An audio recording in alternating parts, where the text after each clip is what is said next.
Arnaud là, pour le Consuel. Je crois que vous avez aussi une présentation, donc Arnaud, vous allez la partager. En termes de qualité, on voit l'enjeu qu'il y a, et ça, c'est votre sujet, Arnaud. Oui, tout à fait, tout à fait. Et donc, bon, Consuel, Comité national pour la sécurité des usagers de l'électricité, principalement basé au niveau de la partie logement. Mais ce que nous, on a essayé de faire, justement, par rapport à toutes les problématiques qu'on a pu évoquer précédemment, c'est se mettre un peu dans le flux de la notion d'intégrateur électricien. Ils ne sont plus que des installateurs, mais qui sont vraiment des intégrateurs.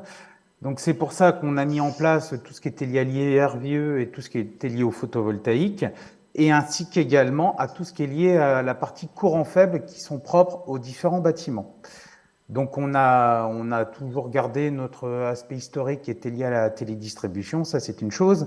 Après, on a essayé aussi pour aider l'ensemble de nos partenaires intégrateurs de rentrer aussi dans la partie fibre optique, parce que c'est un marché qu'ils peuvent faire, et comme disait Monsieur Reynaud, il faut être équipé pour correctement le faire. C'est pas juste je tire une fibre, je fais une soudure et puis on verra ce qui se passe. Tout se teste.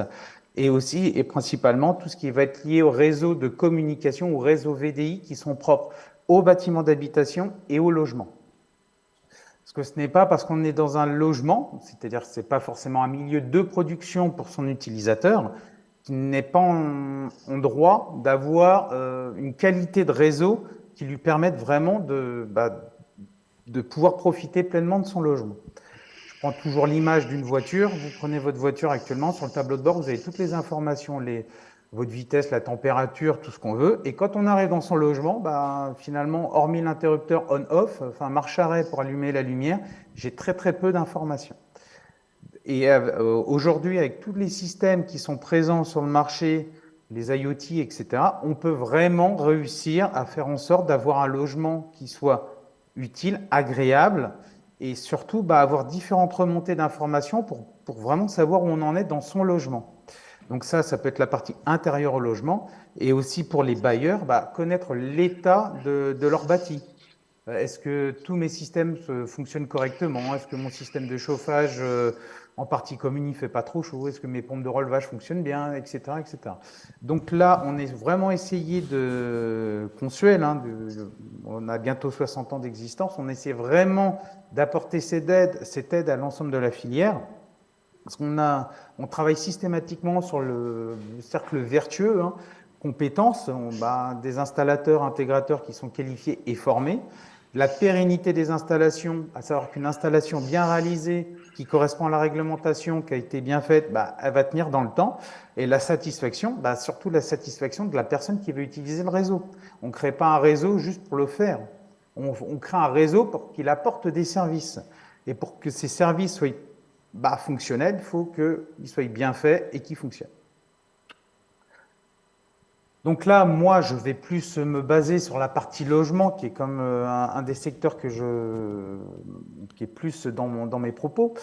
C'est que historiquement parlant, dès qu'on parlait de VDI, de réseau informatique, etc., c'était plutôt axé sur l'aspect pro. On informatisait pour automatiser les choses, pour améliorer des fonctionnements, des process, pour un peu améliorer le rendement de toutes choses qu'on faisait en usage professionnel. Et au fur et à mesure, et c'est arrivé au niveau du secteur un peu public, et les gens, avec l'arrivée des smartphones, commençaient à avoir des services. Et ces services, on en voulait toujours plus. Donc de là, on améliore les fonctions, mais on se rend compte qu'au bout d'un moment, c'est les technologies qui doivent évoluer. Et puis vu que les technologies évoluent, je rajoute des fonctions. Et vu que je rajoute des fonctions, l'utilisateur en demande plus, etc., etc. Donc on est arrivé dans un cercle, dans le triptyque fonction utilisateur technologie, où c'est l'utilisateur qui en demande de plus en plus. Donc, les développeurs informatiques, ils essaient de créer de plus en plus de fonctions. Et quand on n'arrive pas à arriver à certaines fonctionnalités, on crée des nouvelles technologies pour arriver à satisfaire l'utilisateur. Et tout ça, dans le logement, c'est un petit peu ce qui est de plus en plus demandé par beaucoup, c'est quelle est ma température? Est-ce que mes lumières sont allumées? Est-ce que mes volets roulants sont ouverts, sont fermés? Est-ce que mon système de chauffage est OK? Etc., etc. Je peux avoir des retours d'informations au niveau vraiment de mon logement pour savoir vraiment dans quel état il est. Et il est en état de fonctionnement. Pour arriver à tout ça, il y a tout un paquet de normes et qui sont toutes interdépendantes. C'est-à-dire qu'il n'y en a aucune qui contredit l'autre. C'est chacune va mettre bien le point sur certains sujets.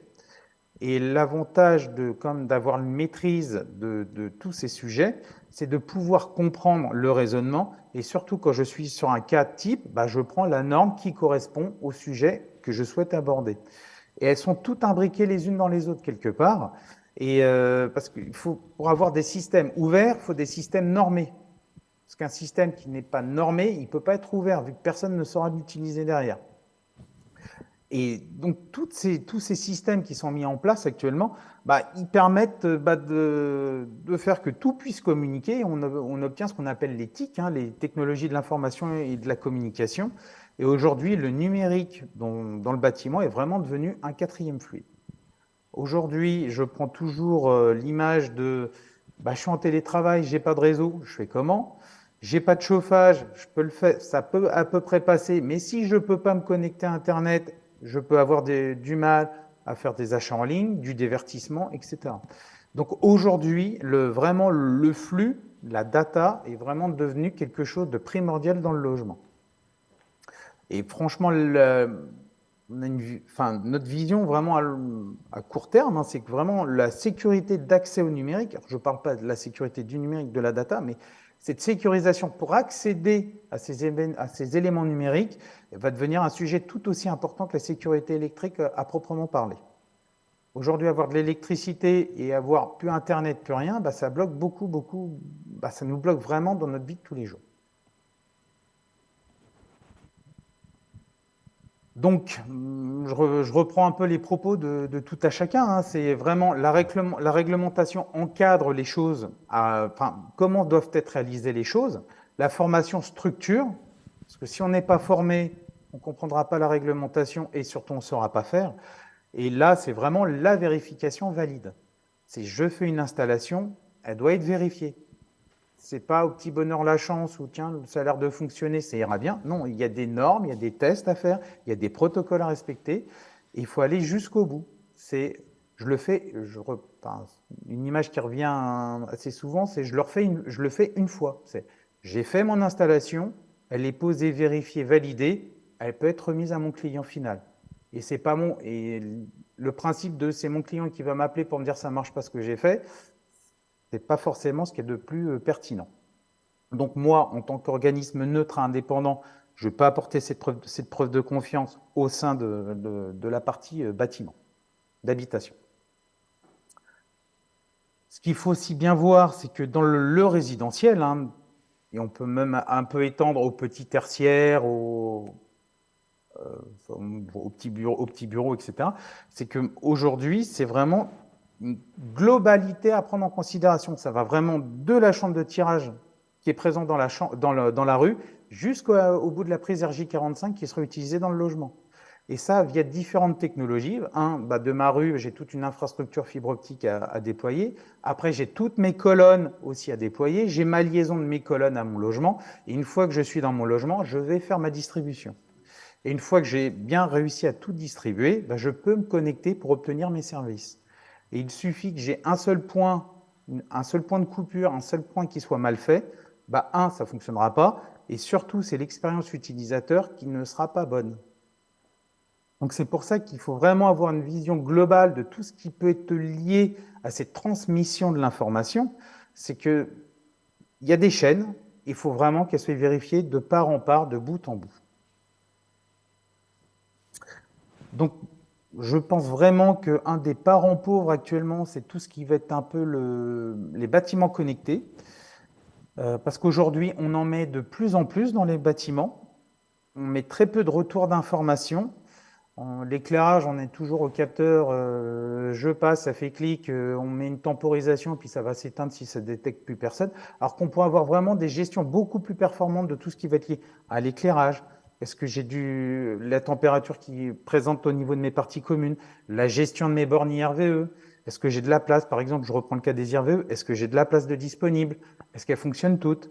Est-ce que je peux remettre un peu en autoconso? Enfin, il y a tout un tas de systèmes qui pourraient être mis en place au niveau des bâtiments d'habitation et aujourd'hui qui n'y sont pas. Donc là, pour le bâtiment d'habitation, on peut faire des reports d'informations pour vérifier, comme je disais, certains éléments de sécurité. Mon contrôle d'accès, est-ce que mes éléments de sûreté sont toujours fonctionnels ou pas? On peut prendre le cas qu'on a, je ne sais pas si vous avez entendu cet été, sur des vols de carte SIM au niveau des ascenseurs. Résultat, plus de carte SIM, plus d'ascenseur. Et quand on habite au R+10, ça peut être assez compliqué. Alors que si on était passé sur un réseau filaire parfaitement sécurisé et correctement réalisé, on n'aurait jamais eu ces problèmes. Donc voilà, je pense vraiment qu'il y a ce qu'on peut faire aujourd'hui rapidement, simplement, à moindre coût, mais est-ce que finalement, dans le temps, ce qui est réalisé permet vraiment d'assurer le service qui est voulu? Et surtout, c'est que demain va arriver la Smart City, parce que gérer les énergies, c'est bien beau, mais j'en fais quoi une fois que je les ai économisées ou que je les ai gérées? Est-ce que je reste toujours sur mon bâtiment ou est-ce que je commence un peu à réfléchir à mon îlot en faisant toute cette gestion de data? Et donc, cette notion d'infrastructure qui est bien connue, de superstructure, le bâtiment à proprement, et une notion de cyberstructure qui demain, je vais avoir ma data, qui va être mon cinquième fluide, et demain, j'en fais quoi? Comment je l'utilise? Qu'est-ce que j'en fais derrière pour que les utilisateurs de mes bâtiments, déjà, il y a l'aspect financier, consomme moins. 2, si je consomme un peu moins, est-ce que je peux mieux répartir cette énergie? Et 3, je peux avoir des retours d'informations pour faire du prédictif plutôt que... je peux faire de la maintenance préventive plutôt que de faire de la maintenance curative. Donc, je peux assurer plus de services demain aux occupants de ces bâtiments. Oui. En termes de conformité, est-ce que vous avez des retours d'expérience sur les conformités, alors, puisque vous faites des contrôles, hein, vous avez quelques chiffres à nous donner? Alors peut-être c'est sur la diapo d'après sur lequel vous avez des chiffres? Non, je ne mets pas de chiffres parce que franchement, comment dire, je reprends les propos de M. Reynaud. C'est déjà quand j'ai le bon câble, maintenant en logement, je suis content. Après qu'il soit bien câblé, c'est bien. C'est tout un ensemble. Mais qu'est-ce que vous voulez dire par là, Arnaud, que c'est catastrophique. Finalement, souvent, il n'y a pas le bon câble qui est installé, c'est ça? Alors, c'est pas le bon câble. Alors, si on fait du neuf, le pieuvristes, il leur a mis le bon câble, mais ils n'ont pas mis la bonne prise, ou ils n'ont pas mis le bon coffret, ou ils l'ont mal câblé, ou ils ont croisé des... oui, j'ai pas le repérage de la bonne prise, c'est-à-dire que moi, je prends un utilisateur, excusez-moi, comme on dit, Madame Michu, elle va arriver devant son tableau de communication, il y a écrit 1, s'attend à ce que la prise où il y a écrit 1, ça corresponde, par exemple. Donc, c'est tout un ensemble qui n'est pas vraiment correctement réalisé au sein du logement. Et finalement, d'une infrastructure qui pourrait être très performante, on se retrouve très souvent à avoir une box qui arrive, je la branche, j'active le Wi-Fi, puis je fais tout en Wi-Fi. Oui. Alors que ce n'est pas du tout l'idée. Oui. Donc là, ce qu'on fait comme constat, alors on va continuer. Merci Arnaud, là, je crois que vous avez terminé pour votre présentation. Oui, tout à fait. Merci.